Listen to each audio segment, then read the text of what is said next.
Welcome to Centinela de Cristo. Blessings. This is Pastor Luis Luciano from Oklahoma. Friday, April 18. Further thought.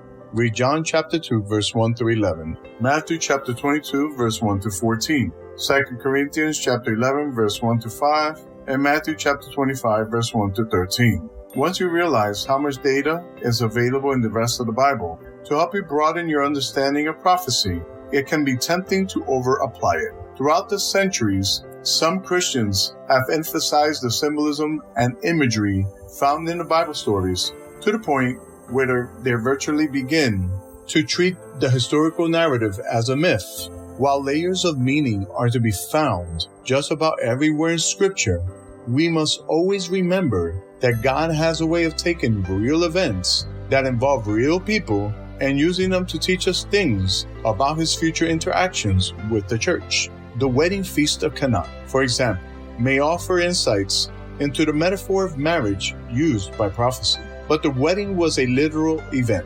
The word of Christ supplied ample provision for the feast. So abundant is the provision of His grace to blot out the iniquities of men and to renew and sustain the soul. Ellen G. White, The Desire of Ages, page 149. Or as she writes here, the Lord will do nothing, but He revealeth His secret unto His servants the prophets. While the secret things belong unto the Lord our God, those things which are revealed belong unto us, and to our children forever. Amos chapter 3, verse 7. Deuteronomy chapter 29, verse 29. God has given us these things to us, and His blessings will attend the reverent, prayerful study of the prophetic scriptures. The Desire of Ages, page 234. Discussion questions. Number 1. Read John chapter 2, verse 1 to 11. There are many elements in John's gospel that foreshadow Christ's future work, and commentators have noticed the deliberate way in which John moves his readers forward the cross. Where do you see various aspects of Christ's character and future kingdom being revealed in this story? What does it teach us about the plan of salvation or about the ultimate marriage feast that has been promised to God's Son? Question number 2.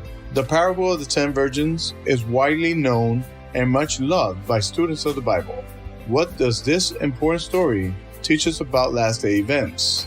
Is it significant that the groom is delayed? What lessons might this parable teach about our individual relationships to Christ versus the way that Christ relates to the church corporately? Question number 3. Think about false practices that have entered into Christianity from outside the faith. Besides the obvious one, Sunday, as opposed to the biblical Sabbath, what other false beliefs have come in? How have they come in? And what can we do not only to protect ourselves from them, but to help others see what they really are? In what ways are the three angels' messages an attempt to do just that, to help people see the false beliefs that have entered the faith?